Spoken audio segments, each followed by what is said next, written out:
जय गुरु जी, जय गुरु जी, जय गुरु जी। घोर कलयुग आने पर मनुष्य पुण्य कर्म से दूर रहेंगे, दुराचार में फंस जाएंगे और सबके सब सत्य भाषण से मुंह फेर लेंगे, दूसरों की निंदा में तत्पर होंगे, पराये धन को हड़प लेने की इच्छा करेंगे, उनका मन पराई स्त्रियों में आसक्त होगा, वे दूसरे प्राणियों की हिंसा किया करेंगे, अपने शरीर को ही आत्मा समझेंगे, मूढ़ नास्तिक और पशु बुद्धि रखने वाले होंगे, माता पिता से द्वेष रखेंगे, ब्राह्मण लोभ रूपी ग्रह के ग्रास बन जाएंगे, वेद बेचकर जीविका चलाएंगे, धन का उपार्जन करने के लिए ही विद्या का अभ्यास करेंगे, मद से मोहित रहेंगे, अपनी जाति के कर्म छोड़ देंगे, प्राय दूसरों को ठगेंगे, तीनों काल की संध्योपासना से दूर रहेंगे और ब्रह्म ज्ञान से शून्य होंगे। समस्त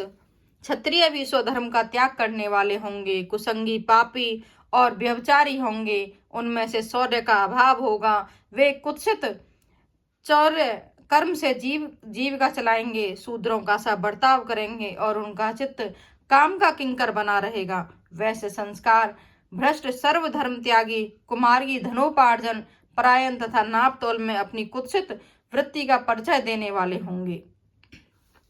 इसी तरह शूद्र ब्राह्मणों के आचार में तत्पर होंगे, उनकी आकृति उज्जवल होगी, अर्थात वे अपना कर्म धर्म छोड़कर उज्जवल वेशभूषा से विभूषित हो व्यर्थ घूमेंगे। वे स्वभावतः ही अपने धर्म का त्याग करने वाले होंगे, उनके विचार धर्म के प्रतिकूल होंगे, वे कुटिल और द्विज निंदक होंगे, यदि धनी हुए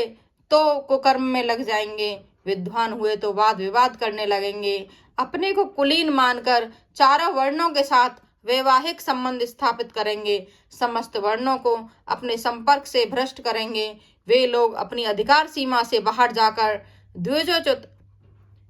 सत्कर्मों का अनुष्ठान करने वाले होंगे। कलयुग की स्त्रियां प्राय सदाचार से भ्रष्ट हो और पति का अपमान करने वाली होंगी, सास ससुर से द्रोह करेंगी, किसी से भय नहीं मानेंगी, मलिन भोजन करेंगी, कुत्सित हाव भाव में तत्पर होंगी, उनका शील स्वभाव बहुत बुरा होगा और वे अपने पति की सेवा से सदा ही विमुख रहेंगी। सूत जी, इस तरह जिनकी बुद्धि नष्ट हो गई है, जिन्होंने अपने धर्म का परित्याग कर दिया है, ऐसे लोगों को इहलोक और परलोक में उत्तम गति कैसे प्राप्त होगी, इसी चिंता से हमारा मन सदा व्याकुल रहता है। परोपकार के समान दूसरा कोई धर्म नहीं है, अतः जिस छोटे से छोटे उपाय से इन सब के पापों का तत्काल नाश हो जाए, उसे इस समय कृपा पूर्वक बताइए, क्योंकि आप समस्त